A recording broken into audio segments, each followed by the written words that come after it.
श्री कृष्ण के उपदेशों को यदि जीवन में उतार लिया तो समझिए आपने सफलता के मार्ग पर आने वाली हर बाधाओं को दूर करने का ज्ञान प्राप्त कर लिया।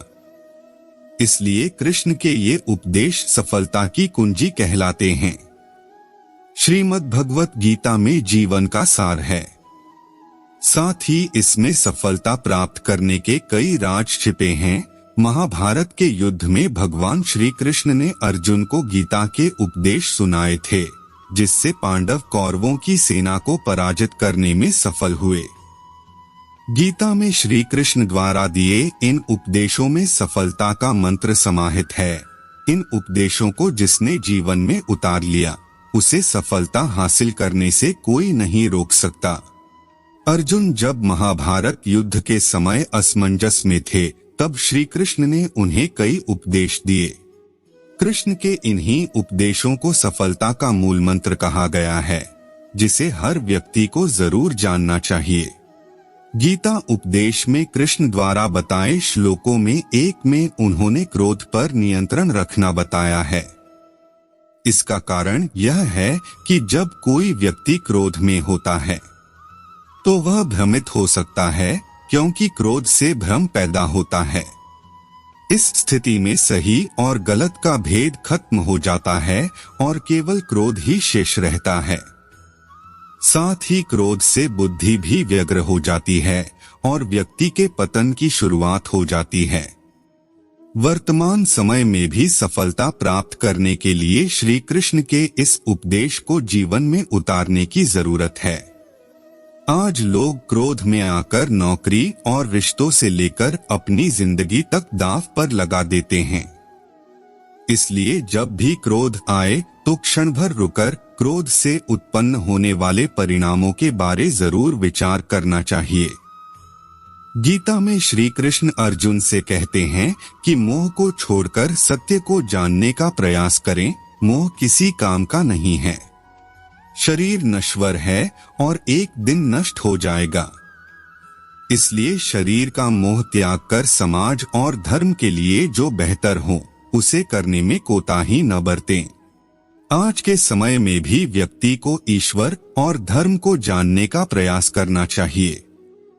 इससे वह कभी गलत दिशा में नहीं जाएगा और साथ सफल होने की संभावनाएं भी बढ़ेंगी। गीता में कृष्ण अर्जुन से कहते हैं, जीवन में व्यक्ति को अपने गुरु के बाद अनुभवों से सीखना चाहिए। आज के समय भी इस बात को जीवन में उतारने की जरूरत है।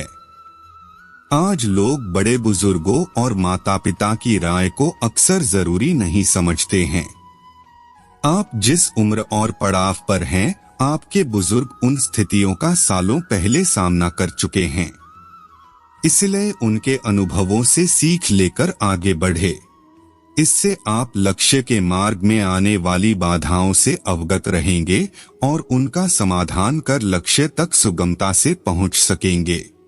श्रीमद् भागवत गीता में भगवान कृष्ण के उपदेशों का वर्णन है कि गीता के ये उपदेश श्री कृष्ण ने महाभारत युद्ध के दौरान अर्जुन को दिए थे।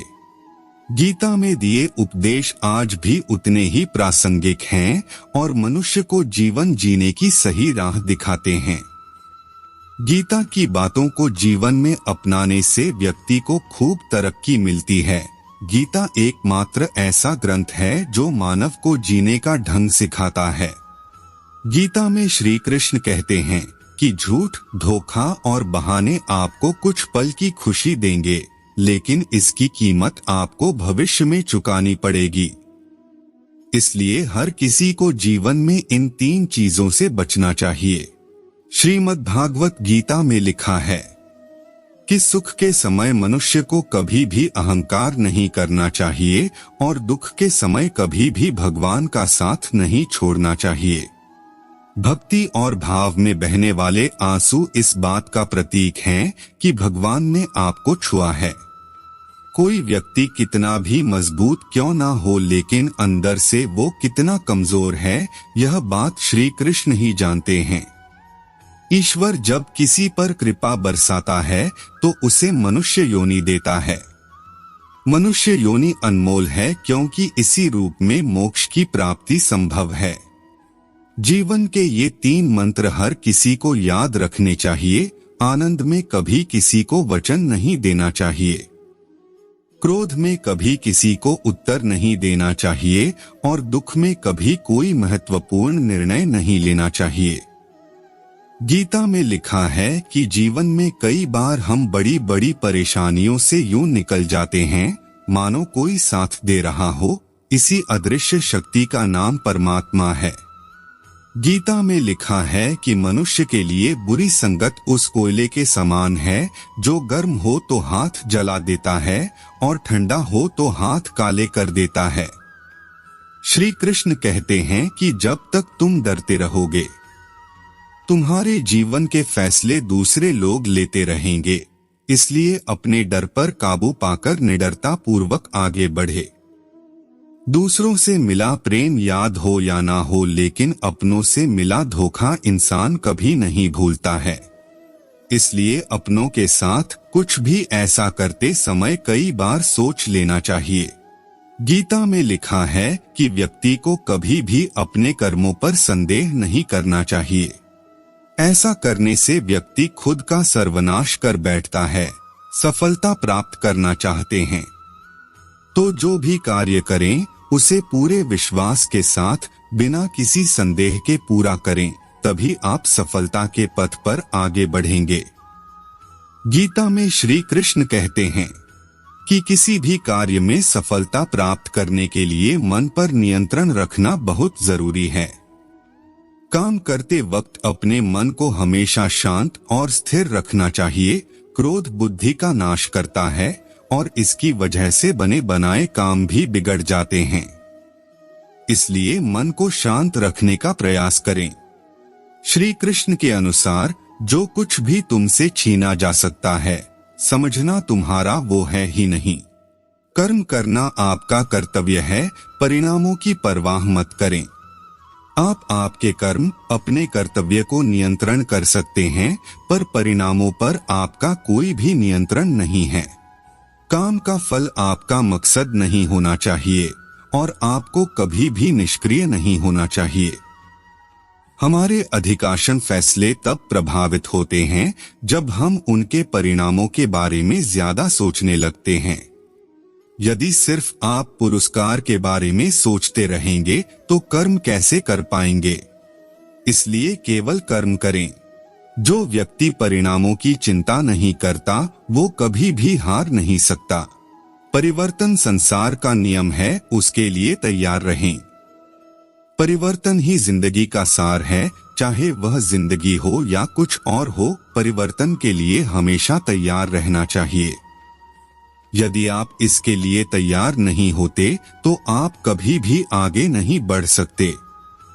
इसलिए परिवर्तन जरूरी है।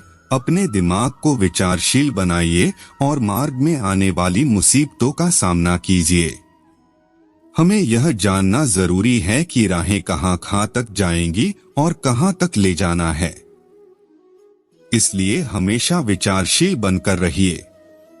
श्री कृष्ण सारी सृष्टि के स्वामी है, फिर भी वे विनम्र थे और अपने बड़ों के प्रति सम्मान दिखाते थे। चाहे वह उनके माता पिता हो, शिक्षक हो या उनके निर्धन मित्र सुदामा, वह उन्हें खुश करने के लिए हमेशा उत्सुक रहते थे। इस वजह से लोग हर जगह उसकी मदद करने को तैयार थे। यदि आप सफल होना चाहते हैं तो आपको हमेशा विनम्र रहना होगा। सभी के प्रति सम्मान दिखाना होगा, क्योंकि विनम्रता सारे सद्गुणों की नींव है। जहां नम्रता से काम निकल जाए वहां उग्रता नहीं दिखानी चाहिए।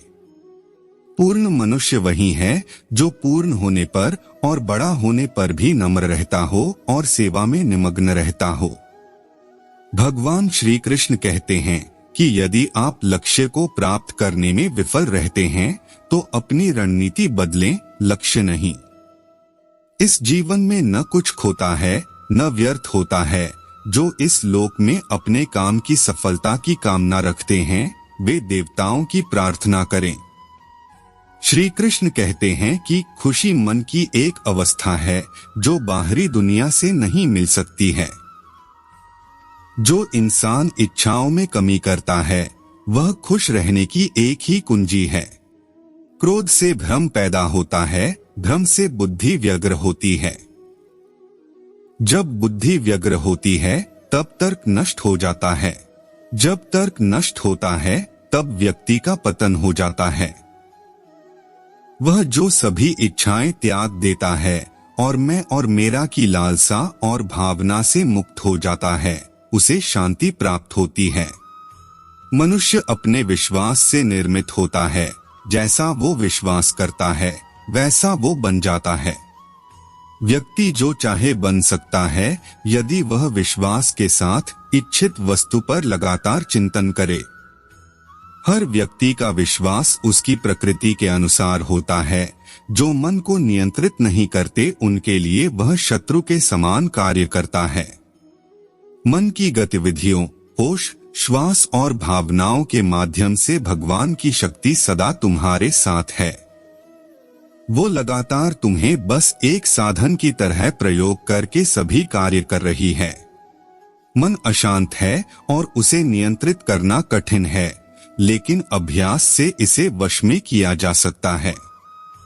सर्वोच्च शांति पाने के लिए हमें हमारे कर्मों के सभी परिणाम और लगाव को छोड़ देना चाहिए।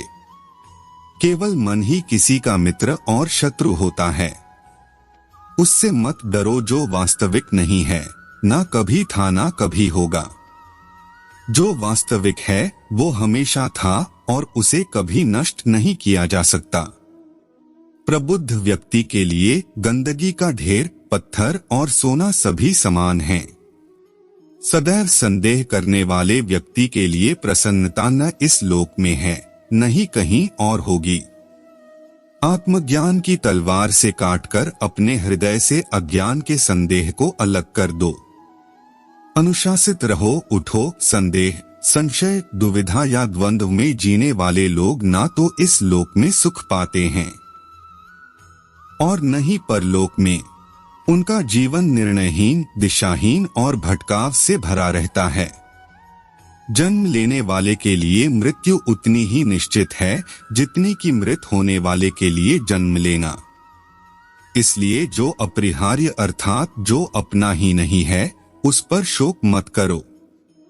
ना कोई मरता है, ये सभी निमित्त मात्र हैं।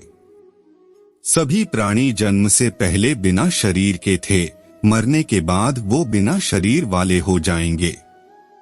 यह तो बीच में ही शरीर वाले देखे जाते हैं, फिर इनका शोक क्यों करते हो?